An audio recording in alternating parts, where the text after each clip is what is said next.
Good morning class. आज हम management देखेंगे डिलीरियम का। हमने इसके पहले डिलीरियम की डेफिनेशन, डिलीरियम के कारण, डिलीरियम के लक्षण, ये सब हमने लास्ट क्लास में पढ़ा था। आज हम जो डिलीरियम है, सन्निपात है, उसका हम प्रबंधन या मैनेजमेंट ऑफ डिलीरियम पढ़ेंगे। इसके बाद हम पढ़ेंगे डिमेंशिया। तो अभी फर्स्ट हम देखेंगे कि डिलीरियम का जो मैनेजमेंट क्या है। तो फर्स्ट है इसमें पेशेंट की महत्वपूर्ण क्रियाओं को बनाए रखना। ठीक है, पेशेंट की महत्वपूर्ण जो भी क्रियाएं हैं उनको बनाए रखना। सेकंड है डिलीरियम की कॉज तथा मेडिकल डिसऑर्डर को ठीक करना। सेकंड क्या है, मेडिकल के जो भी कॉज है, ठीक है, उनको क्या बनाए, कॉज को, मेडिकल डिसऑर्डर को ठीक करना। थर्ड है फ्लूइड एंड इलेक्ट्रोलाइट बैलेंस को, इम्बैलेंस को करेक्ट करना। फ्लूइड और इलेक्ट्रोलाइट इम्बैलेंस का मतलब होता है कि जो भी हमारे शरीर में पानी की कमी है और पानी के अंदर जो भी खनिज लवण है, जैसे मैग्नीशियम, सोडियम, ठीक है, मिनरल्स जो भी है, उस चीज़ को, फ्लूइड एंड इलेक्ट्रोलाइट इम्बैलेंस को करेक्ट करना। नेक्स्ट है इसमें ऐसी ड्रग जिसमें इल्यूजन हो सकता है। इल्यूजन एक प्रकार का जो फाल्स परसेप्शन है, मतलब फाल्स परसेप्शन का मतलब है कि एक हमको भी किसी भी तरीके को हम परसीव नहीं कर पाते, परसेप्शन हमारा गलत रहता है, जिसको हम इल्यूजन्स कहते हैं। ये दो टाइप्स के होते हैं, इल्यूजन्स और हेल्यूसिनेशंस। हमने इसके पहले भी आपको बताया था। तो इसमें क्या है, परसेप्शन फाल्स हो जाता है। परसेप्शन फाल्स होता है मतलब जो चीज़ एक्चुअल में जो चीज़ रहती है, हमको वो चीज़ समझ में नहीं आती। मैंने एग्जांपल भी बताया था कि जैसे कि अंधेरे कमरे में अगर रस्सी लटकी है तो हमको ऐसा लगता है कि वो सांप है, तो वो एक प्रकार का क्या इल्यूजन्स है। ठीक है, नेक्स्ट अपन देखेंगे ऐसी ड्रग जिसमें इल्यूशंस हो सकता है, जैसे कि डाइक्सोइन। ये रोगी का, नेक्स्ट है रोगी के कमरे का वातावरण शांत रखना। हमको क्या है, रोगी के कमरे का जो भी वातावरण है वो कैसा रहना चाहिए, शांत रहना चाहिए। वहाँ पे जो बहुत ज़्यादा शोरगुल और बहुत प्रकार का, इस प्रकार का जो भी प्रॉब्लम्स है वो नहीं होना चाहिए। नेक्स्ट है रोगी जिसमें साइकोटिक सिंड्रोम हो, उसे माइंड एंटीसेप्टिक ड्रग्स जैसे हेलोडेरिपेरोल और क्लोरोमापाइजिन नाम की मेडिकेशंस ये देना है। ठीक है, रोगी को हाई कैलोरी और हाई प्रोटीन डाइट देना है। रोगी को थायमिन युक्त जो भी पदार्थ है वो नहीं देना, जैसे कैफीन, कोला, बियर, और उनके जो भी रिलेटिव जो भी डिसीज़ होने वाले जो कॉम्प्लिकेशंस है उसके विषय में जानकारी देना है। ये हमने नेक्स्ट में भी पढ़ लिया था, लेकिन मैंने इस टॉपिक को दोबारा इसमें इंक्लूड कर लिया है। नेक्स्ट अपन देखेंगे कि डिमेंशिया क्या है। What is this dementia, define dementia, give the classification. Dementia क्या है और इसका वर्गीकरण क्या है, यह हमको आज पढ़ना है। तो पहले हमने डिलीरियम पढ़ा था, जिसको हम बोलते हैं सन्निपात। आज हम पढ़ेंगे डिमेंशिया। ठीक है, तो डिमेंशिया क्या है। डिमेंशिया अपने आप में एक रोग नहीं है। क्या है ये, अपने आप में एक यह रोग नहीं है, यह विभिन्न रोगों की कंडीशन से उत्पन्न सिम्टम्स का समूह है। मतलब क्या है, जैसे कि एक प्रकार का क्या ये रोग नहीं है, लेकिन क्या है कि कई प्रकार की जो रोग हैं, रोगों की उत्पत्ति, रोगों की जो कंडीशन से उत्पन्न जो भी रोग जो होते हैं, उनसे रोगों की उत्पत्ति से होने वाले सिम्टम्स हैं, जो कि समूह है, जो कि सर्व होने पर व्यक्ति की दैनिक दिनचर्या को प्रभावित करते हैं। जो क्या है, सीवियर होने पर, जो कि क्या इसकी सीवियर या मतलब इसकी अधिकता होने पर, या ये इनकी जो भी है ये कॉम्प्लिकेशंस बढ़ने के कारण क्या है, ये व्यक्ति की दिनचर्या में जो है अफेक्ट करते हैं। तो डिमेंशिया क्या अपने आप में एक रोग नहीं है, यह विभिन्न रोगों की कंडीशन से उत्पन्न सिम्टम्स का एक समूह है, जो कि सीवियर होने पर, जो कि ज़्यादा होने पर व्यक्ति की दैनिक दिनचर्या को प्रभावित करता है। ठीक है, ये इसकी डेफिनेशन है। अब हम ये डिमेंशिया का क्या मतलब है ये हम जानेंगे। तो डिमेंशिया जो है वो लैटिन भाषा का शब्द है। कौन सी भाषा का, लैटिन एक प्रकार की भाषा है, उसका शब्द है, ये 2 शब्दों से मिलकर बना है। तो डिमेंशिया क्या है, 2 लैटिन भाषा के शब्दों से मिलकर बना है, 2 लैटिन भाषा के शब्दों से मिलकर बनता है, जिसका मतलब डी का मतलब होता है अपार्ट और अवे, तथा मेंस और मेंटेन्स का मतलब होता है माइंड, मतलब दिमाग से दूर। इसका अगर हम देखा जाए कुल मिला के शब्द का मतलब, तो अवे मतलब होता है दूर, अपार्ट मतलब होता है दूर, तथा मेंस और मेंट्रिस का मतलब होता है माइंड से मिलकर बना है। तो लैटिन भाषा में इसका मतलब क्या होता है कि अगर हम ऐसा हमारी भाषा में समझने की कोशिश करें, जो दिमाग से दूर या फिर जिसमें प्रॉब्लम, माइंटली कोई प्रॉब्लम हो, तो ये लैटिन भाषा से मिलकर बना है। डी का मतलब होता है अपार्ट या अवे, तथा मेंस और मेंट्रिस माइंड से मिलकर बना है। ठीक है, नेक्स्ट अपन देखेंगे इसमें और भी डेफिनेशंस दी हैं, तो हम इसको एक एक करके देखेंगे कि डिमेंशिया, वैसे डिमेंशिया को हम मनोभ्रंश भी कहते हैं। क्या कहते हैं? मनोभ्रंश। तो हम इसमें देखेंगे, फर्स्ट है ब्रेन के नॉर्मल फंक्शंस में कमी आना। जो भी हमारा ब्रेन है, माइंड है, उसकी जो भी नॉर्मल फंक्शनिंग है, जो भी वो फंक्शन नॉर्मल जो कार्य करता है उसमें कमी आना, जिससे व्यक्ति की थिंकिंग मतलब सोचना, रिसॉल्विंग मतलब उस किसी चीज़ को सॉल्व करने, मेमोरी जो भी उसकी मेमोरी है, याददाश्त है, अटेंशन अपन इसके पहले पढ़ चुके हैं, अटेंशन मतलब किसी भी चीज़ पे ध्यान देना, तथा भाषा और प्रॉब्लम सॉल्विंग कैपेसिटी मतलब आपके पास अगर कोई समस्या है तो उसको अपन सोच समझ कर क्या है उसका निपटारा करते हैं, तो इसमें क्या होती है, प्रभावित होती है, डिमेंशिया कहलाता है।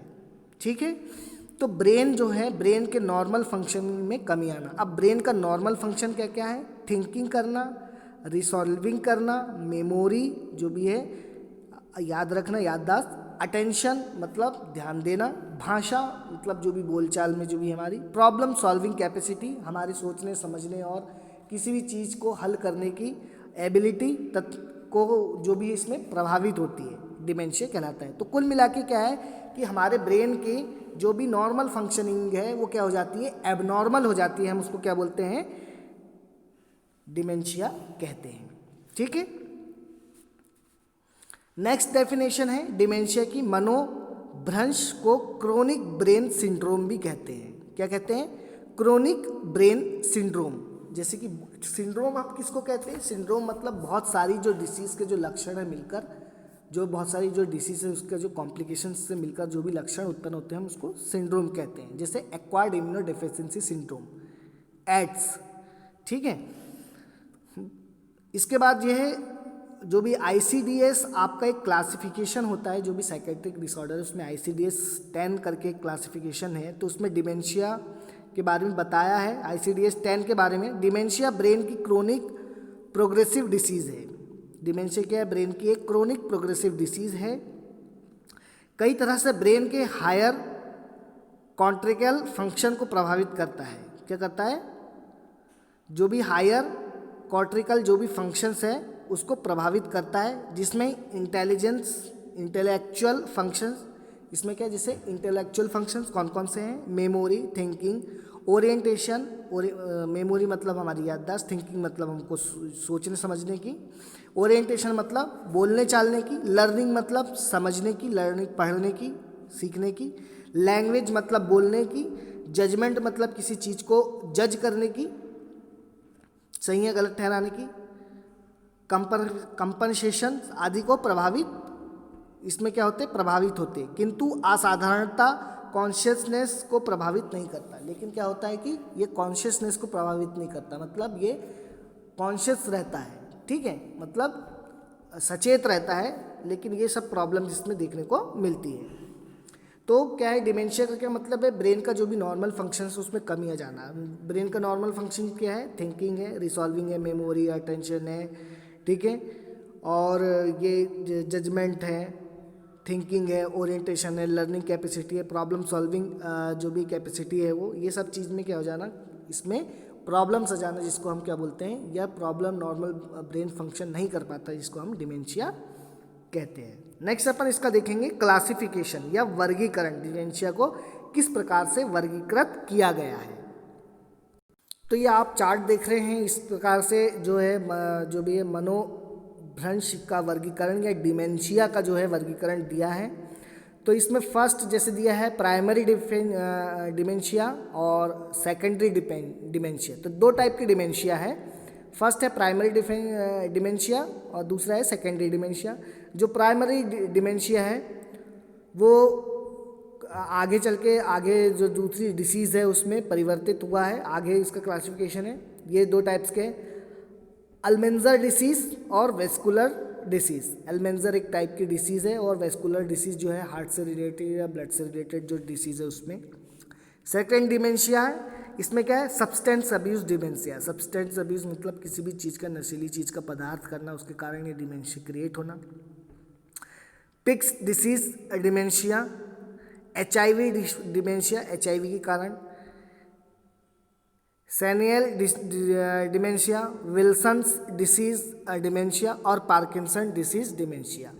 तो ये डिसीज़ के अनुसार जो है डिमेंशिया का क्लासिफिकेशन किया है। हम इसको एक एक करके आगे हम पढ़ेंगे कि किस प्रकार से इसमें डिमेंशिया का जो है वर्गीकरण दिया है। तो ये दो टाइप्स के आप मेन याद रखिए, प्राइमरी और सेकेंडरी। प्राइमरी में अल्मेंजर डिसीज़ और वेस्कुलर डिसीज़ जो है ये डिसीज़ है। सेकेंडरी में सब्सटेंस अब्यूज़,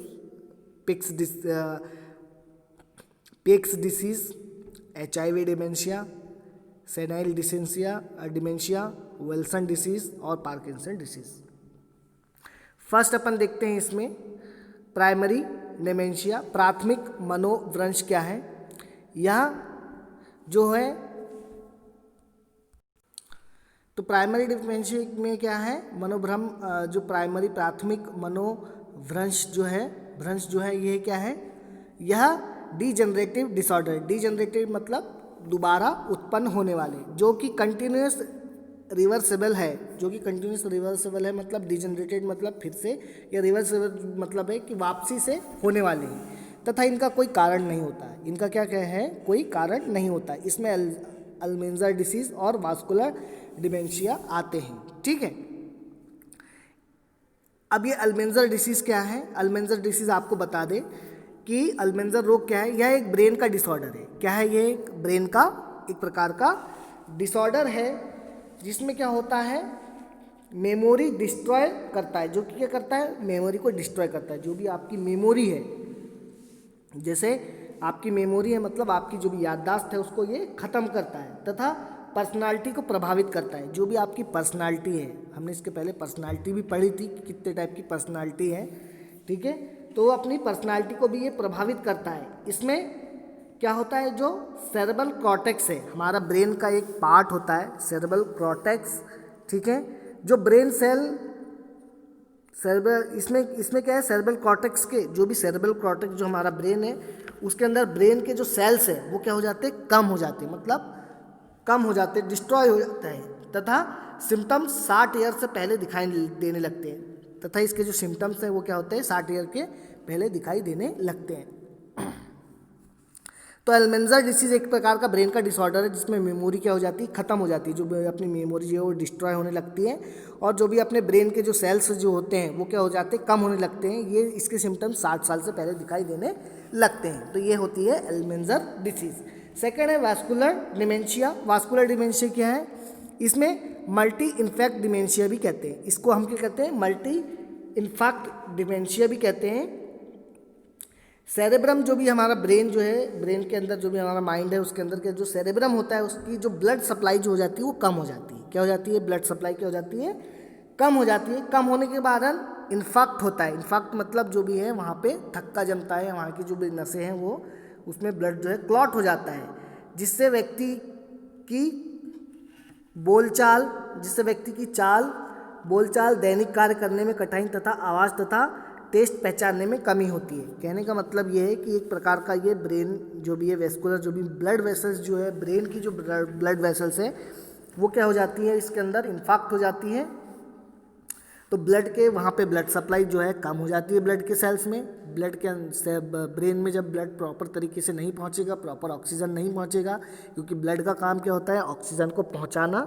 छोटी छोटी जो ब्लड वेसल्स हैं वहाँ पे प्रॉपर तरीके से ब्लड जो है वहाँ पे नहीं पहुँचेगा, तो क्या होगा, इनको दैनिक कार्य करने में कठिनाई होगी, आवाज़ तथा टेस्ट समझ में नहीं आएगा और बोलचाल और चलने में भी प्रॉब्लम आएगी। तो ये क्या है, वेसिकुलर डिमेंशिया। अब हम देखेंगे सेकेंडरी डिमेंशिया। सेकेंडरी डिमेंशिया क्या है, इसका सेकंड क्लासिफिकेशन जैसे हमने ये पहले देखा था, फर्स्ट प्राइमरी में हमने दो देखा था, अल्मेंजर और वेसिकुलर। सेकेंडरी डिमेंशिया में फर्स्ट है सब्सटेंस अब्यूज, तो हम इसमें फर्स्ट पढ़ेंगे सब्सटेंस अब्यूज। तो सब्सटेंस अब्यूज जो डिमेंशिया है वो किस कारण होता है, द्वितीयक मनोभ्रंश किस लिए होता है, तो क्या है, जैसे कि नाम से मैंने आपको पहले बताया था, सब्सटेंस अब्यूज मतलब किसी भी चीज़ की बहुत अधिक मात्रा, कोई भी ऐसा नशीला पदार्थ, तो इसमें क्या है, यह अधिक मात्रा में अल्कोहल, बहुत अधिक मात्रा में अल्कोहल पीने से, बहुत अधिक मात्रा में शराब पीने से, सेडेटिव नशे की जो भी करने वाली जो भी गोलियां हैं या और भी दूसरी चीज़ है, एंटी कन्वर्जन मतलब जो मिर्गी की जो दवाई जो आती है वो बहुत ज़्यादा अधिक लेने पर, टॉक्सिन्स किसी भी प्रकार की टॉक्सिन्स या जहर के कारण, कार्बन मोनोऑक्साइड तथा औद्योगिक सॉल्वेंट जो भी ऐसे कुछ केमिकल्स जो हैं उनकी के उपयोग से होता है। कहने का मतलब ये है कि सब्सटेंस अब्यूज डिमेंशिया किस कारण से होता है, किसी भी नशीली चीज़ के पदार्थ का बहुत अधिक सेवन करने से क्या होता है, सेकेंडरी डिमेंशिया होता है या सब्सटेंस अब्यूज डिमेंशिया होता है। ठीक है, नेक्स्ट अपन देखेंगे, पहले में हमने देखा कि सब्सटेंस अब्यूज डिमेंशिया किस कारण से हो रहा है, कि कोई किसी भी नशीली पदार्थ का बहुत ज़्यादा उपयोग करने के कारण ये हो रहा है। नेक्स्ट है इसमें बी जो है, due to Pick's disease. Pick's disease के कारण क्या होता है, पिक्स डिसीज रोग के कारण होने वाले मनोभ्रंश में नर्व सेल में सूजन आ जाती है। जो भी हमारे जो नर्व सेल जो है, ठीक है, नर्वस सिस्टम का जो हमारा जो सेल्स है, नर्वस सिस्टम, जिसमें जहाँ से भी हम बोलने चालने, जो भी परसेप्शन, देखना सुनना समझना, इन सब के जो सेल्स होते हैं इसमें क्या हो जाते हैं, नर्व सेल में सूजन आ जाती है। ठीक है, हमारा नर्व सेल कौन सा है, न्यूरॉन्स। न्यूरॉन्स में क्या हो जाता है, सूजन आ जाती है। तो dementia due to Pick's disease में क्या होता है कि जो भी हमारे जो नर्व सेल है उसमें क्या हो जाती है, सूजन आ जाती है। थर्ड है due to HIV। Due to HIV मतलब ह्यूमन इम्यूनो वायरस। ठीक है, dementia due to human immuno virus, तो यह HIV इन्फेक्शन के कारण होता है। HIV इन्फेक्शन, HIV का फॉर्म क्या है, ह्यूमन इम्यूनो वायरस के कारण होता है, जिसमें इमोशंस की कमी, जिसमें क्या हो जाता है, जो भी इमोशंस है उसकी कमी आती है। मेमोरी जो हो जाती है वो लॉस हो जाती है, हमारी जो भी मेमोरी जो रहती है, याददाश्त जो रहती है वो क्या हो जाती है, चली जाती है या कम हो जाती है। कंसंट्रेशन की कमी आ जाती है, अलर्टनेस की कमी हो जाती है, हम अलर्ट नहीं रह पाते हैं। ठीक है, कंसंट्रेशन की कमी हो जाती है। तो ये डिमेंशिया ड्यू टू HIV के कारण इतने प्रकार की जो प्रॉब्लम जो है क्रिएट होती है। नेक्स्ट है फोर्थ नंबर का या डी नंबर का, dementia due to Wilson's disease. Wilson's नाम की एक डिसीज़ होती है, इसके कारण डिमेंशिया होना। तो यह एक एबनॉर्मल डिसऑर्डर है। ये क्या है, एक ऑटोसोमल डिसऑर्डर है। विल्सन डिसीज़ क्या है, एक प्रकार की ऑटोसोमल डिसऑर्डर है जिसमें लीवर फंक्शन प्रभावित होता है। जिसमें क्या होता है, लीवर का जो फंक्शन है, अब लीवर के बहुत सारे फंक्शंस होते हैं, पाचन से लेकर जो भी है एक्सक्रीशन, पाचन एक्सक्रीशंस और जो भी एंडोक्राइन जो भी है वो बहुत सारे, एक जो लीवर है कम से कम 900 कार्य करता है। ठीक है, तो उसका प्रभावित होता है किसके, इसमें लीवर फंक्शन प्रभावित होता है। मांसपेशिया में दर्दमयी तनाव, जो भी अपनी मांसपेशिया है उसमें क्या होता है, तनाव मतलब जकड़न होती है। सेरेब्रल एंटेक्सिया जो है प्रॉब्लम्स होती है। कंपन ट्रेमर होता है, मतलब हमारे हाथ पैर जो है वो हिलते हैं, तथा सामाजिक संबंधों में बिगाड़ होता है, मतलब जो भी और जो सामाजिक जो संबंध है उसमें बिगाड़ होता है। मीन्स जो भी ये व्यक्ति सोशल नहीं रहता, मतलब अकेला इसमें रहना पसंद करता है, तो विल्सन डिसीज़ के कारण ये कितने इतने प्रकार की ऑटोसोमल डिसीज़ होती हैं। लीवर फंक्शन प्रभावित होता है, मांसपेशियों में दर्द होता है, हाथ पैर कांपते हैं और इस प्रकार का इसमें प्रॉब्लम्स होता है। ठीक है, नेक्स्ट अपन देखेंगे, नेक्स्ट है इसमें सेलिन डिमेंशिया। तो ये बढ़ती उम्र के साथ ब्रेन फंक्शन धीरे धीरे डिग्रेड होने लगते हैं, डिजनरेट होने लगते हैं। बढ़ती उम्र के साथ जो ब्रेन फंक्शन है वो धीरे धीरे डिजनरेट होने लगते हैं, जिसमें मेंटल फंक्शनिंग में कमी आती है। जैसे बढ़ती उम्र के साथ याददाश्त भूल जाना, ठीक है, इस टाइप का ये प्रॉब्लम्स इसमें आता है। तो बढ़ती उम्र के साथ जो भी होने वाले जो भी प्रॉब्लम्स है तो इस डिसीज़ के अंतर्गत आते हैं। नेक्स्ट है पार्किंसन डिसीज़। पार्किंसन डिसीज़ में क्या है, इस डिसीज़ में डिमेंशिया के रोग भी पाए जाते हैं। इस डिसीज़ में क्या, डिमेंशिया के रोग पाए जाते हैं। अब डिमेंशिया के कारण कौन कौन से ऐसे जो कारण हैं जिसके कारण डिमेंशिया होता है, तो डिमेंशिया होने के प्रमुख कारण कौन कौन से हैं। ठीक है, तो बहुत सारे कारण हैं इसमें, बहुत सारे कारण इसमें बताए गए हैं। तो डिमेंशिया होने के क्या क्या कारण हो सकते हैं हम बारी बारी से देखेंगे। तो फर्स्ट है इसमें डिमेंशिया के प्रमुख कारणों में ब्रेन डिसीज़ तथा इन्फेक्शन। ब्रेन से रिलेटेड कोई भी डिसीज़ हो या इन्फेक्शन हो, जैसे ब्रेन ट्यूमर, ब्रेन में कोई किसी प्रकार का ट्यूमर हो जाना, ठीक है, कैंसर हो जाना, मेनिंजाइटिस, जो भी मेनिंजल लेयर हमारी ब्रेन की उसमें इन्फेक्शन हो जाना, इन्फ्लेमेशन हो जाना, इंसेफेलाइटिस, जो सिफिलिस है हमारा ब्रेन का, उसमें इन्फेक्शन या इन्फ्लेमेशन हो जाना, या ब्रेन इंजरी। ठीक है, तो ब्रेन इंजरी के कारण, ब्रेन डिसीज़ के कारण, ब्रेन में होने वाले इन्फेक्शन के कारण, ब्रेन में होने वाले ट्यूमर के कारण, मेनिंजियल लेयर में होने के कारण, इन्फेक्शन होने के कारण, और सिफिलिस जो है उसमें इन्फेक्शन होने के कारण जो है डिमेंशिया हो सकता है। नेक्स्ट है वेस्कुलर डिसीज़। वेस्कुलर डिसीज़ मतलब जो भी हमारे हार्ट ब्लड से रिलेटेड जो डिसीज़ है उसके कारण, जैसे इसमें असेंशियल हाइपरटेंशन के कारण, ब्लड प्रेशर के कारण, multi infect cerebral dementia. Multi infect cerebral dementia मतलब जो आपको मैंने पहले भी बताया था कि ब्रेन की जो ब्लड वेसल्स है वो इन्फेक्ट हो जाती है, ठीक है, फटती हैं और थक्का जमता है वहाँ पे, तो इस कारण जो ब्लड सप्लाई कम जाती है। Cerebrovascular accident. सेरेब्रल और वैस्कुलर एक्सीडेंट का मतलब होता है कि ब्रेन के अंदर जो सेरेब्रल है उसके अंदर ब्लड सप्लाई प्रॉपर तरीके से नहीं पहुंच पाना, या फिर बहुत ज़्यादा हाई ब्लड प्रेशर के कारण वहाँ की जो नसें हैं, सर की जो ब्रेन की जो नसें हैं वो क्या हो जाना, फट जाना, तो इसको हम बोलते हैं सेरेब्रोवैस्कुलर एक्सीडेंट। नेक्स्ट है थर्ड जो कारण इसमें मेन है डिजनरेटिव डिसीज़ के कारण, जैसे हमने पहले भी देख लिया था। डिजनरेटिव डिसीज़ जो है अल्जाइमर डिसीज़ है, पार्किंसन डिसीज़ है, हंटिंगटन डिसीज़ है। तो इन सब डिसीज़ों के कारण जो होता है ये डिमेंशिया जो है प्रमुख इनका कारण बन सकता है होने का। नेक्स्ट देखेंगे, नेक्स्ट में है मेटाबॉलिक कॉज। मेटाबॉलिक कॉज में मतलब किस प्रकार से जो भी प्रॉपर तरीके से मेटाबॉलिज्म नहीं होता हमारे शरीर में, तो हाइपोग्लाइसीमिया। हाइपोग्लाइसीमिया मतलब ब्लड में ग्लूकोज की कमी के कारण, हाइपोक्सिया शरीर में क्या है ऑक्सीजन की कमी के कारण, प्रॉपर तरीके से ऑक्सीजन नहीं मिल पाने के कारण, fluid and electrolyte imbalance. Fluid and electrolyte imbalance मतलब शरीर में जो भी है पानी की और जो एसेंशियल जो भी न्यूट्रिशंस जो है, मतलब जो मैग्नीशियम है, पोटेशियम है, कैल्शियम है, ठीक है, सोडियम है, ये जो भी मिनरल्स जो है इनकी कमी हो जाना, ठीक है। फ्लूइड एंड इलेक्ट्रोलाइट इम्बैलेंस मतलब शरीर में पानी की कमी हो जाना, ये उल्टी दस्त होने के कारण भी, बहुत ज़्यादा सीवियर उल्टी दस्त होने के कारण भी हो सकता है। ये बहुत ज़्यादा ब्लड का शरीर में से ब्लड निकल जाने की या इसके कारण भी खून बह जाने के कारण भी हो सकता है। तो fluid and electrolyte imbalance. Hepatic encephalopathy. Hepatic encephalopathy मतलब जो भी हमारे लीवर जो है लीवर में सूजन आ जाना या पीलिया टाइप का जो लीवर जो है बड़ा हो जाना, इसमें इन्फेक्शन या इन्फ्लेमेशन हो जाना, तो hepatic encephalopathy. Metabolic alkalosis and acidosis. Metabolic alkalosis शरीर में जो है एल्कलाइन की मात्रा ज़्यादा बढ़ जाना, या एल्कलाइन मतलब अम्ल की मात्रा अम्लीय हो जाना, या क्षारीय हमारा जो ब्लड है वो हो जाना, तो जैसे पानी का पीएच मात्रा जो है एल्कलाइन और एसिडोसिस होता है, जिस वैसे ही शरीर के बॉडी के ब्लड का जो है एल्कलाइन और एसिडोसिस होता है। तो इस प्रकार से ये हो सकता है।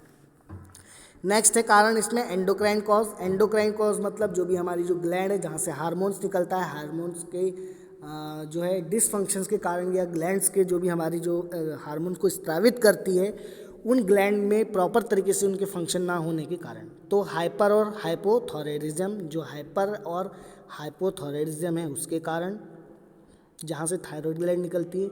हाइपो और हाइपोपिट्यूटरिज्म, जो भी पिट्यूटरी ग्लैंड है वहाँ से हार्मोन्स जो स्रावित होते हैं, ठीक है, उसमें बहुत ज़्यादा अधिकता या बहुत ज़्यादा कमी के कारण। एंड हाइपर एड्रेनलिन, तो एड्रेनलिन जो है ग्लैंड, उसमें जो है एड्रेनलिन जो ग्लैंड है जो एड्रेनलिन जो है हार्मोन्स का स्रावण करती है उसके कारण। नेक्स्ट है न्यूट्रिशनल डेफिशिएंसी, पोषक तत्वों के कारण। शरीर में कई प्रकार के पोषक तत्व जो रहते हैं उन लोगों उनकी कमी होने के कारण या अधिकता होने के कारण भी जो है ये डिमेंशिया की प्रॉब्लम होती है। जैसे प्रोटीन की कमी, विटामिन बी की कमी, तो इन सब कमी के कारण भी क्या हो सकता है, डिमेंशिया हो सकता है। तो ये क्या है, ये कॉजेज है किसके, डिमेंशिया के। तो आज हमने पढ़ा क्या, डिमेंशिया और उसका क्लासिफिकेशन। डिमेंशिया की मैंने आपको परिभाषा बताई है कि एक प्रकार का रोग नहीं है, कई प्रकार के सिम्टम्स के से मिलकर ये बनता है। ये लैटिन शब्द से मिलकर बना है, 2 लैटिन शब्द से। इसके बाद हमने डिमेंशिया के मतलब देखा कि एक प्रकार की ब्रेन से जो भी माइंड से रिलेटेड डिसऑर्डर है, जिसमें जो ब्रेन के मोस्टली जो फंक्शन है, जो इम्पोर्टेंट कार्य है वो नहीं कर पाता।